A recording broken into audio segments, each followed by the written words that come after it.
Here's a really cool wooden box that my friend gave to me. They were her husband's and he recently passed away. I feel honored that she gave them to me because she said she knew I could do something really cool with them. Expect more box makeovers to follow. This is dedicated to Steve.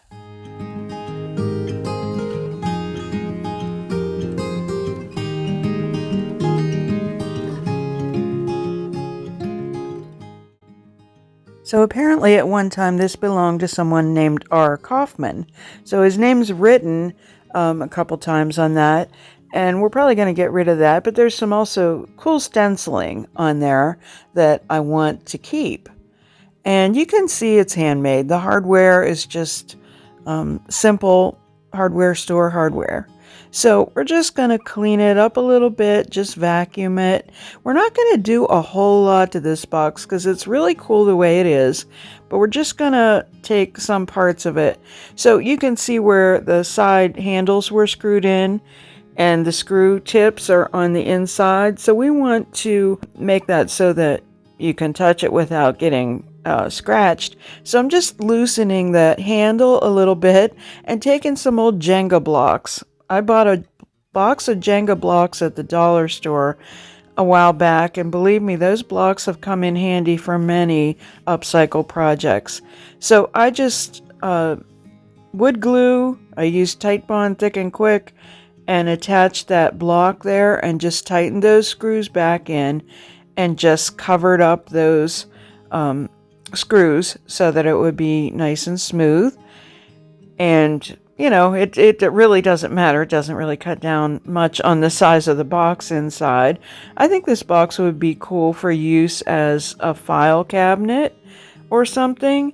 Any kind of storage, but we're actually going to flip it and make a table out of it. So it's really practical storage then. So you have a side table, would look great beside a sofa or even a nightstand, depending on your decor.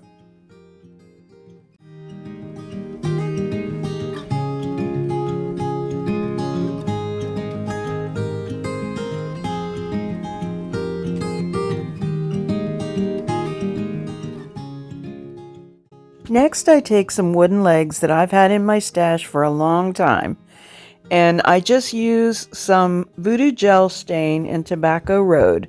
This is a water-based stain, and it couldn't be any easier than this. I simply squeeze it on and use a paper towel to spread it out and wipe back the excess. It really brought out the wood grain in these little legs.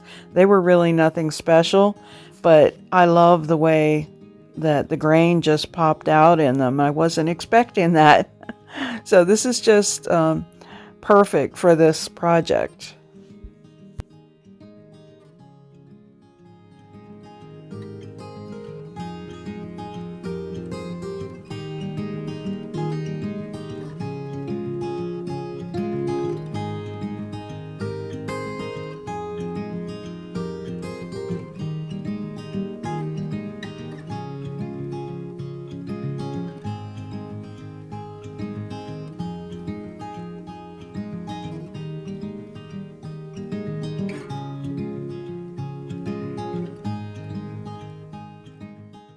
Flipping the box over and cleaning the underside of it to prep for the plates that we'll be using. I got flat plates from Lowe's to put on. Now those pieces of wood aren't quite wide enough for all 4 screws, so I'm going for 3 out of 4. It's still going to be pretty sturdy because it's not a heavy box. So I just kind of arrange them so that we get the maximum amount of screws on there. First I arrange them one way and then I sort of change that a little bit. But this is certainly very simple to do. You can purchase legs for things at Lowe's or on Amazon, and they have the little screws in there. And then you get these plates. They're just, I think, table leg plates is what they're called. And attach them and screw them in. You can either get them flat or angled. The angled look you see a lot in mid-century modern pieces. So if you get some MCM legs, you might want those angled plates.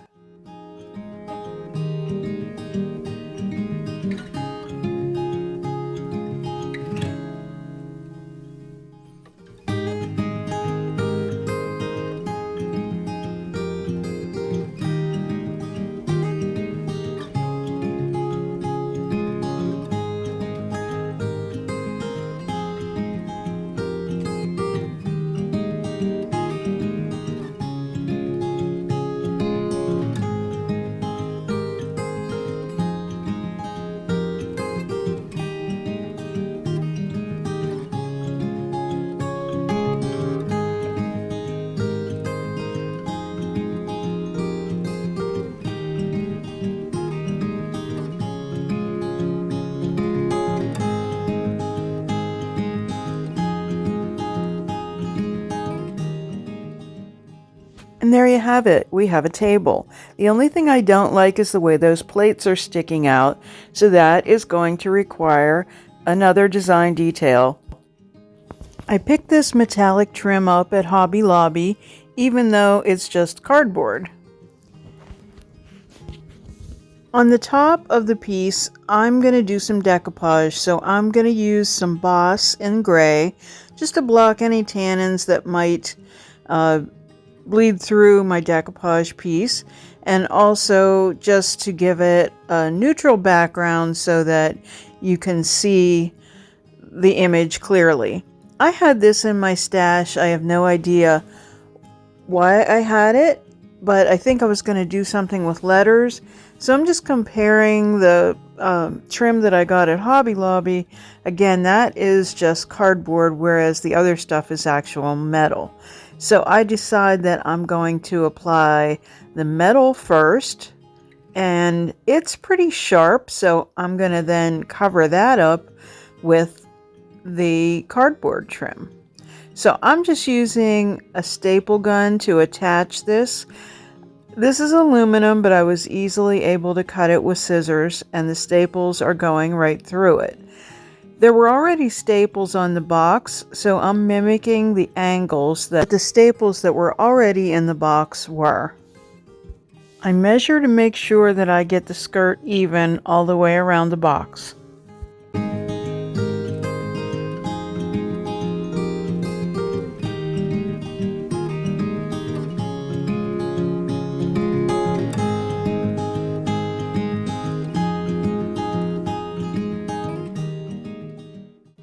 I fold over the end piece so there are no sharp edges. I decide to split the corrugated cardboard roll in half and use the wavy edge. So I just attach that near the bottom, and it was super easy. I just used staples on the end, and then I used glue and clamped it till it dried in the middle. I feel like this was a good solution to my problem.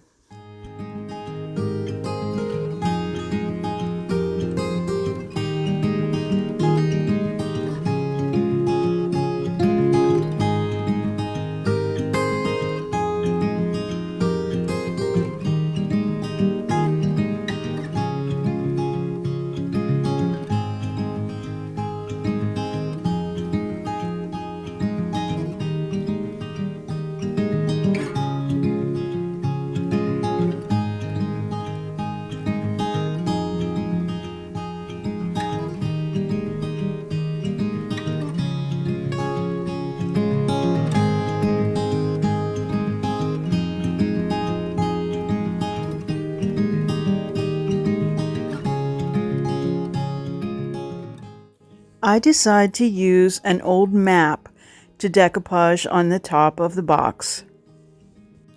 It's a map of Pennsylvania, and of course I put our town, Altoona, right in the center. The map is in delicate condition because of all the folds over the years, but I'm just using my nail to kind of mark where I should cut the edges.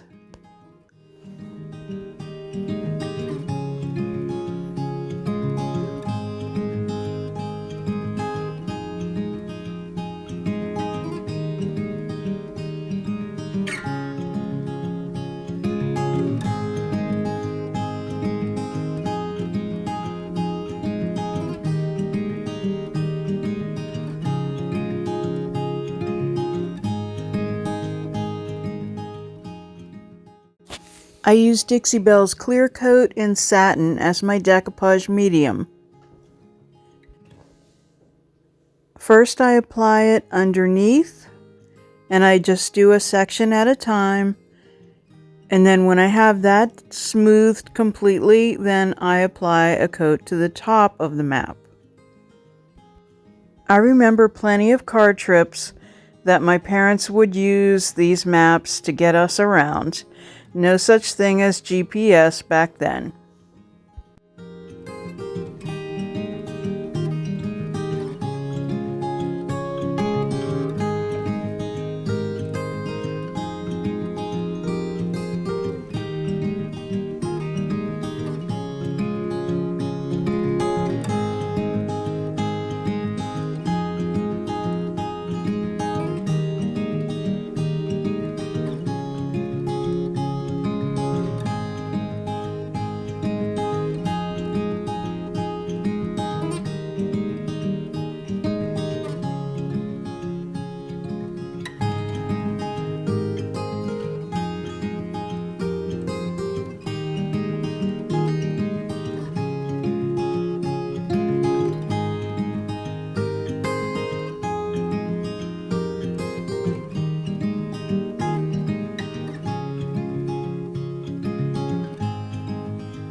Again, I use my nail to just outline the hinge so that I can expose that, and the map will lay flat.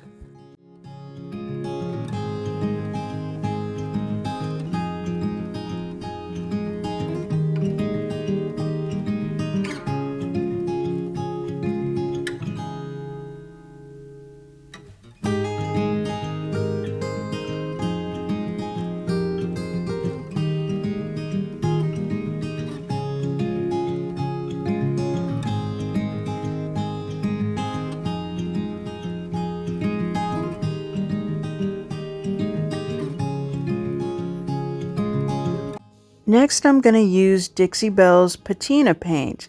I'm using iron over all of the hardware and also the trim that I used on the skirt. I just dab it on. A word of caution to note here, when you use this product over metal, you're supposed to use a product called Prime Start first. Well, I'm going rogue today and I'm trying it without. I watch Yvonne from Ginger Chick Rehab do lots of makeovers. She loves patina, and I see her use it pretty frequently. I've never seen her use Prime Start whenever she's painting on metal, and I don't think she's ever had anything fall apart yet. So I'm going to try it just because I'll be keeping this piece.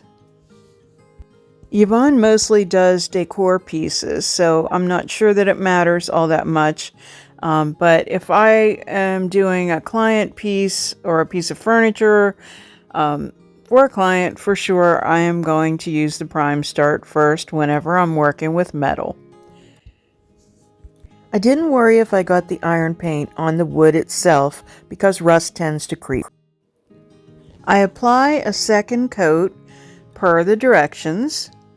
And you know, I kind of like it the way it looks without even applying the activator spray, but I am going to use the patina activator spray in yellow, and then I'm also going to use some of the blue.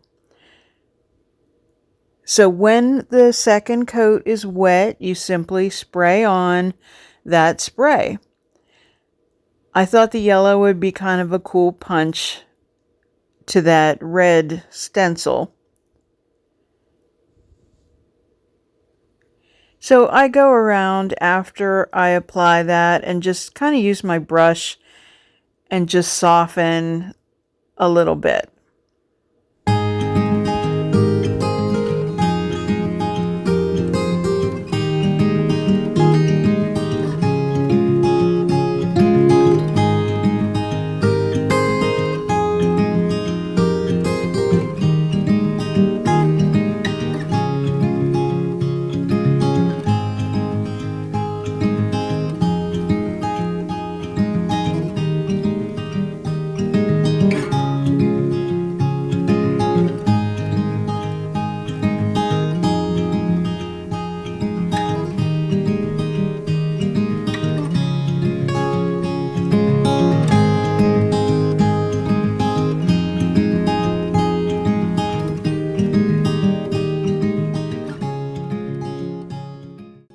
I also use a paper towel to apply some of the blue activator spray, since my sprayer on the blue one is clogged, per my own fault.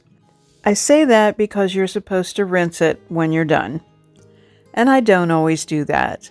So the last thing I'm doing here is taking sandpaper and going over those edges to get rid of the excess paper that's over the edges. So it's just simple to kind of score it with the sandpaper and then gently pull the excess away.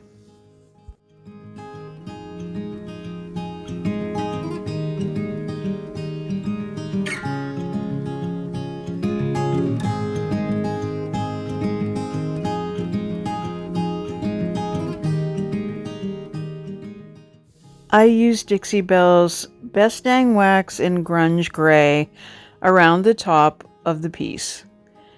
I don't have to use any clear wax first because it's sealed. Then I just use a paper towel to wipe it back. And that's the last thing that I do. Remember how this simple box looked before? Let me know what you think in the comments of how it looks now. It's not for everyone, but it's just perfect for me.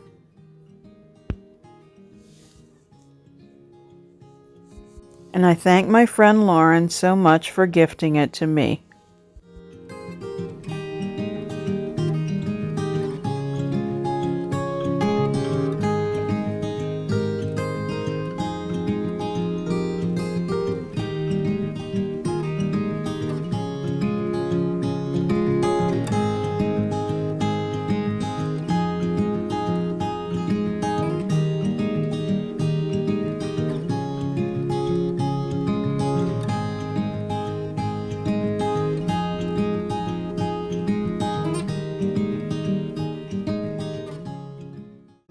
Thanks so much for watching today. I really enjoy all of your comments and everything that you do. If you like this video, give it a thumbs up and share it with your friends. Don't forget to subscribe and hit the notification bell so you don't miss a thing. Find us on social media as Statement Designs and on the web at statementdesigns.org. And as always, stay well.